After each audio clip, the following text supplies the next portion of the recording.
Good morning guys. ನಂಗೆ ಇವತ್ತು ಬೇಗ ಬೆಳಗಾಗಿದೆ. ಅವಳಿಗೆ ಇವತ್ತು ಆಫೀಸ್ ಇಲ್ಲ, ಅದಕ್ಕೆ ಇನ್ನು ಮಲಗಿದ್ದಾಳೆ. ಸೊ ನಾನು ಬೇಗ ಎದ್ದು ಫ್ರೈಡೇ ಅಲ್ವಾ ಅಂತ ಮನೆ ಮುಂದೆ ರಂಗೋಲಿ ಕೂಡ ಹಾಕಿದ್ದೀನಿ. ನಂಗೆ ರಂಗೋಲಿ ಕರೆಕ್ಟಾಗಿ ಹಾಕಕ್ಕೆ ಬರಲ್ಲ, ಆದರೂ ಹಾಕಿದ್ದೀನಿ. ಇವಾಗ ಅಡುಗೆ ಮನೇಲಿ ಪಾತ್ರೆ ಇಲ್ಲ, ನೈಟೇ ವಾಶ್ ಮಾಡಿದ್ದೀನಿ. ಇವಾಗ ಬಿಸಿನೀರು ಕುಡಿದು ಅಡುಗೆ ಸ್ಟಾರ್ಟ್ ಮಾಡಬೇಕು. ಅಕ್ಕ ಬನ್ಸಿಗೆ ಬನ್ಸ್ ಮಾಡಲಿಕ್ಕೆ ಕಟ್ಟೋಗಿದ್ಲು, ಅದನ್ನು ಇವಾಗ ಬನ್ಸ್ ಮಾಡಬೇಕು. ಇವಾಗ ಈ ಥರ ಬಂದಿದೆ. ಇವಾಗ ಎಣ್ಣೆಗೆ ಬಿಟ್ಟರೆ ಉಪ್ಪಿ ಬರುತ್ತೆ ಇಲ್ವೋ ಗೊತ್ತಿಲ್ಲ ಗಾಯ್ಸ್. ಫಸ್ಟ್ ಟೈಮ್ ನಾನು ಕೂಡ ಟ್ರೈ ಮಾಡ್ತಿರೋದು, ಹೇಗೆ ಬರ್ತೀನಿ ಅಂತ ನನಗೆ ಗೊತ್ತಿಲ್ಲ. ಆದ್ರೂ ಅವಳು ಬೇರೆ ಮಲಗಿದ್ಲಲ್ವಾ, ವೀಡಿಯೋ ಮಾಡೋಕ್ಕೂ ಸ್ವಲ್ಪ ಕಷ್ಟ ಆಗ್ತಿದೆ ಇದನ್ನು ಮಾಡ್ಕೊಂಡು ಕೂಡ. ಬಟ್ ಉಬ್ಬಿ ಬರ್ತಿಲ್ಲ ಗಾಯ್ಸ್, ಹೆಂಗೆ ಏನು ಮಾಡಬೇಕು ಅಂತಲೂ ಗೊತ್ತಾಗ್ತಿಲ್ಲ ನನಗೆ. ಆದ್ರೂ ಟ್ರೈ ಮಾಡ್ತಿದ್ದೀನಿ.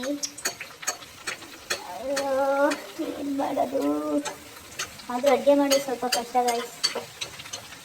ನನಗೆ ಅದು ಉಬ್ಬಿ ಬಂದರೆ ಮಾತ್ರ ಖುಷಿ ಅನಿಸುತ್ತೆ. ಅದು ಉಬ್ಬಿ ಬರ್ತಾನೆ ಇಲ್ಲ, ಏನು ಮಾಡಿದ್ರು ಎಷ್ಟು ಸಕ್ಸಸ್ ಮಾಡಿದ್ರು ಬರ್ತಾನೆ ಇಲ್ಲ. ಮತ್ತು ಅದು ಕೂಡ ನಾವು ಮಾಡಿರೋದು ಕೂಡ ರೌಂಡ್ ಶೇಪಲ್ಲಿ ಕೂಡ ಬಂದಿಲ್ಲ.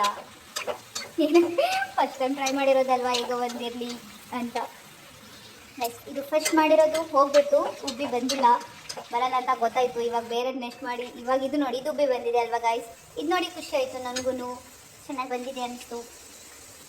ನೋಡೋಕ್ಕೂ ಚೆನ್ನಾಗಿ ಕಾಣಿಸ್ತಿದೆ. ನಮ್ದು ಬನ್ಸ್ ರೆಡಿ ಆಗಿದೆ ನೋಡಿ ಗೈಸ್. ಇವಾಗ ಎದ್ದಿದ್ದಾಳೆ.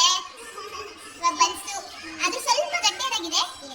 ಫಸ್ಟ್ ಟೈಮ್ ಮಾಡಿರೋದಲ್ಲ, ಪರವಾಗಿಲ್ಲ, ಗಟ್ಟಿಯಾಗಿದೆ, ಚೆನ್ನಾಗಿ ಅನಿಸಿದೆ. ಟೇಸ್ಟ್ ಎಲ್ಲ ಚೆನ್ನಾಗಿದೆ, ಬಟ್ ಸ್ವಲ್ಪ ಗಟ್ಟಿ ಅನಿಸ್ತು ಅಷ್ಟೇ.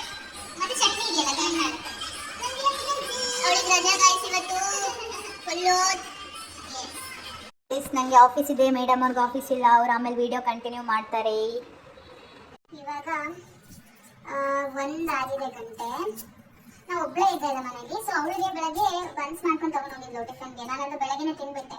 ಸೊ ಇವಾಗ ಏನಾದರೂ ಮಾಡ್ಕೊಬೇಕಲ್ಲ, ಅದಕ್ಕೆ ರೈಸು ರಸಮ್ ಮಾಡ್ಕೊಳ್ಳೋಣ ಅಂತ ರೈಸ್ ಇಡ್ತಾ ಇದ್ದೀನಿ. ಆಮೇಲೆ ರಸಮ್ಗೆ ಇನ್ನೂ ರೆಡಿ ಮಾಡಿಲ್ಲ, ಇನ್ನು ಇವಾಗ ಮಾಡ್ಕೊಬೇಕು. ಅವಳು ಇವಾಗಷ್ಟೇ ಕಾಲ್ ಮಾಡಿದ್ಲು ಊಟ ಮಾಡ್ತಾ ಇದ್ದೀನಿ ಅಂತ. ಇಷ್ಟು ಹೊತ್ತು ಮಲಗಿದ್ದಾರಲ್ಲ, ಇವಾಗ ಎದ್ಬಿಟ್ಟು ಏನಾದರೂ ಮಾಡ್ಕೊಳ್ಳೋಣ ಅಂತ ಮಾಡ್ತಾ ಇದ್ದೀನಿ. ಇನ್ನು ಬೆಳಗ್ಗೆಯಿಂದ ನಂಗೆ ರಜೆ ಇವತ್ತು, ಪಾತ್ರೆ ತೊಳೆಯೋಕ್ಕೂ ಮೂಡಿರಲಿಲ್ಲ. ಸೊ ಇನ್ನು ಹಂಗೆ ಇದೆ ನೋಡಿ, ಇವಾಗ ತೊಳ್ಕೊಬೇಕು. ಇವಾಗ ಅನ್ನಕ್ಕಿಟ್ಟು ರಸಮ್ ಮಾಡಿಬಿಟ್ಟು ಆಮೇಲೆ ಎಲ್ಲ ಒಟ್ಟಿಗೆ ತೊಳ್ಕೊಂಡ್ಬಿಡೋಣ ಅಂತ. ರಸಮ್ ಮಾಡೋಣ ಅಂದ್ಕೊಂಡೆ. ಸೊ ಎಲ್ಲ ಹೆಚ್ಕೊಂಡಿಟ್ಟಿದ್ದೀನಿ, ಟೊಮ್ಯಾಟೊ ಈರುಳ್ಳಿ ಎಲ್ಲ. ಸೊ ನಂಗೆ ಗೊತ್ತಿಲ್ಲ ಬೇರೆಯವರೆಲ್ಲ ಹೆಂಗೆ ರಸಮ್ ಮಾಡ್ತಾರಂತ. ಬಟ್ ನಾನು ಫಸ್ಟು ಟೊಮೆಟೊ ಈರುಳ್ಳಿ ಅದನ್ನೆಲ್ಲ ಇದು ಮಾಡ್ಕೊತೀನಿ, ಏನು ಒಗ್ಗರಣೆ, ಲೈಕ್ ಸ್ವಲ್ಪ ಎಣ್ಣೆ ಅದೆಲ್ಲ ಹಾಕಿ ಒಗ್ಗರಣೆ ಥರ ಮಾಡ್ಕೊಂಡು ಹುರ್ಕೊತೀನಿ. ಆ ನಂತರ ನಾನು ಗ್ರೈಂಡ್ ಮಾಡಿಬಿಟ್ಟು ಆಮೇಲೆ ಇದೆಲ್ಲ ಹಾಕ್ಬಿಟ್ಟು ಒಗ್ಗರಣೆ ಕೊಟ್ಟು ಅದ್ರ ಜೊತೆ ಇದು ಮಾಡ್ತೀನಿ, ರಸಮ್ ಪೌಡರ್ ಎಲ್ಲ ಹಾಕ್ತೀನಿ, ಹಂಗೆ ಮಾಡ್ತೀನಿ. ಸೊ ಇವಾಗ ರೆಡಿ ಇದೆ, ಅದು ಮಾಡಿಕೊಂಡು ಆಮೇಲೆ ಸಿಗೋಣ. ಆಮೇಲೆ ಅನ್ನ ಆಲ್ರೆಡಿ ಆಗಿದೆ. ಸೊ ರಸಮ್ ಒಂದಾದರೆ ಆಯಿತು. ರಸಮ್ ಮಾಡಿಬಿಟ್ಟು ಆಮೇಲೆ ತೋರಿಸ್ತೀನಿ. Okay bye. ಗ್ರೈಂಡ್ ಮಾಡಿದ್ದೀನಿ, ಇನ್ನು ಒಗ್ಗರಣೆ ಕೊಟ್ಟರೆ ನನ್ನ ರಸಮ್ ರೆಡಿ. ಇದು ನಿಮಗೆ ಸ್ವಲ್ಪ ಬೇಯಬೇಕು, ಸ್ವಲ್ಪ ಬೆಂದರೆ ಸಾಕು. ಇದು ಕೈ ಹೋಗ್ತಾ ಇರಬೇಕು ಅಷ್ಟೇ. ಸ್ವಲ್ಪ ಬೆಂದ ನಂತರ ನೆಕ್ಸ್ಟ್ ಅದನ್ನ ಇದಕ್ಕೆ ಗ್ರೈಂಡ್ ಮಾಡ್ಕೊಬೇಕು. ಗ್ರೈಂಡ್ ಮಾಡಿ ಆಮೇಲೆ ಒಗ್ಗರಣೆ ಕೊಟ್ಟರೆ ಅಷ್ಟೇ. ನನಗೆ ಅಂತ ಅನಿಸುತ್ತೆ. ಆಮೇಲೆ ರಸಮ್ ಪೌಡರ್ ಹಾಕೋದು ಅಷ್ಟೇ. ಇದಕ್ಕೆ ನಾನು ಏನೆಲ್ಲ ಹಾಕಿದ್ದೀನಿ ಅಂದರೆ ಈರುಳ್ಳಿ, ಟೊಮ್ಯಾಟೊ, ಹಸಿಮೆಣಸಿನ್ಕಾಯಿ ಮತ್ತು ಶುಂಠಿ ಹಾಕಿದ್ದೀನಿ. ಸ್ವಲ್ಪ ಅರಿಶಿನ ಪೌಡರ್ ಹಾಕಿ ಹುರ್ಕೊಂತೀನಿ ಅಷ್ಟೇ. ಸ್ವಲ್ಪ ಬೆಂದರೆ ಸಾಕು, ಸ್ವಲ್ಪ ಸಿಪ್ಪೆ ಇದಾಗುತ್ತಲ್ಲ, ಹಂಗಾದ್ರೆ ಸಾಕು. ಎಸ್, ನನ್ನ ಊಟ ರೆಡಿ. ಅನ್ನ, ರಸಮ್, ಕ್ಯೂಕಂಬರ್ and ಚಟ್ನಿ ಪುಡಿ. ಎಸ್, ಲುಕ್ಸ್ ಯಮ್ಮಿ ಅಲ್ಲ. ನಾನು ಇವಾಗ ಮನೆಗೆ ಬಂದೆ. ಮೇಡಮ್ ಅವ್ರು ಸ್ವಲ್ಪ ಹೊರಗಡೆ ಹೋಗಿದ್ದಾರೆ. ಅಡಿಗೆ ನೋಡಿ, ಆಫ್ಟರ್ನೂನ್ ಮಾಡಿರೋ ರೈಸ್ ಹಾಗೆ ಇದೆ, ರಸಮ್ ಕೂಡ ಮಾಡಿದ್ದಾರೆ. ಇವಾಗ ತಿನ್ನು ಅಂತ ಹೇಳಿದ್ದಾರೆ. ಹೆಂಗಾಗಿದೆ ಗೊತ್ತಿಲ್ಲ, ತಿಂದ್ಬಿಟ್ಟು ಟೇಸ್ಟ್ ಹೇಳಬೇಕು. ಇದು ಮಾರ್ನಿಂಗ್ ಮಾಡಿರೋ ಚಟ್ನಿ ಹಾಗೆ ಇದೆ. ಎಲ್ಲ ತಿಂದ್ಬಿಟ್ಟು ಇವಾಗ ಪ್ಲೇಟಿಗೆ ಹಾಕೊಳ್ಳೋಣ. ಚಟ್ನಿ ಪುಡಿ, ಸ್ವಲ್ಪ ರೈಸು. ನಾನು ನೈಟ್ನು ಊಟ ಮಾಡಲ್ಲ, ಇವತ್ತು ಮೇಡಮ್ ಅವ್ರು ರಸಮ್ ಮಾಡಿದಾರಲ್ಲ, ಟೇಸ್ಟ್ ಮಾಡೋಣ ಅಂತ ಮಾಡ್ತಾ ಇದ್ದೀನಿ. ಪ್ಲೇಟಿಗೆ ಹಾಕೊಂಡಿದ್ದೀನಿ ಗೈಸ್. ಚಟ್ನಿ ಪುಡಿ, ರೈಸ್, ಮೇಡಮ್ ಅವ್ರು ಮಾಡಿರೋ ರಸಮ್, ಟೇಸ್ಟ್ ನೋಡೋಣ.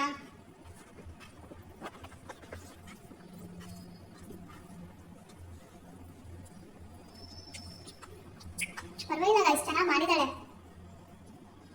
ನೋಡಿ, ಚೆನ್ನಾಗಿದೆ. ಫಸ್ಟ್ ಟೈಮ್ ಇಲ್ಲಿ ಟ್ರೈ ಮಾಡಿರೋದವಳು, ಚೆನ್ನಾಗಿ ಮಾಡಿದ್ದಾಳೆ. ಇಲ್ಲಿದ್ದಿದ್ರೆ ಹಾರ್ಬಿಡ್ತಿದ್ಲು ಕುಡ್ಕೊಂಡು, ಬಟ್ ಇಲ್ಲ, ಕೇಳಿಸ್ಕೊಂತಾಳೆ ಆಮೇಲೆ. ಸರಿ ಗೈಸ್, ನಾನು ಊಟ ಮಾಡಿಬಿಟ್ಟು ಮಾಡ್ತೀನಿ. ಬಾಯ್ ಬಾಯ್. ಊಟ ಆಯಿತು ಗೈಸ್. ಇವಾಗ ಇವಾಗ ಸ್ವಲ್ಪ ನೀರು ಕುಡಿತಿದ್ದೀನಿ. ಇನ್ನು ಅವಳು ಬಂದಮೇಲೆ ವಿಡಿಯೋ ಏನು ಮಾಡಲ್ಲ, ಮಲ್ಬಿಡ್ತೀವಿ. ನಾನು ಬೇಗ ಮಲ್ತೀನಿ.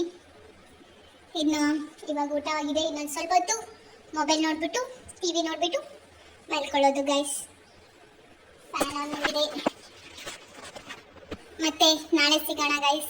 ಪ್ಲೀಸ್ ನಮ್ಮ ವಿಡಿಯೋನ ಲೈಕ್ ಮಾಡಿ, ಸಬ್ಸ್ಕ್ರೈಬ್ ಮಾಡ್ಕೊಳ್ಳಿ, ನಮಗೆ ಸಪೋರ್ಟ್ ಮಾಡ್ತೀರಿ ಪ್ಲೀಸ್. ಮಲ್ಗೋಣ ಗೈಸ್. ಗುಡ್ ನೈಟ್, ಬಾಯ್ ಬಾಯ್. ಮತ್ತೆ ನಾಳೆ ಸಿಗೋಣ. Take care.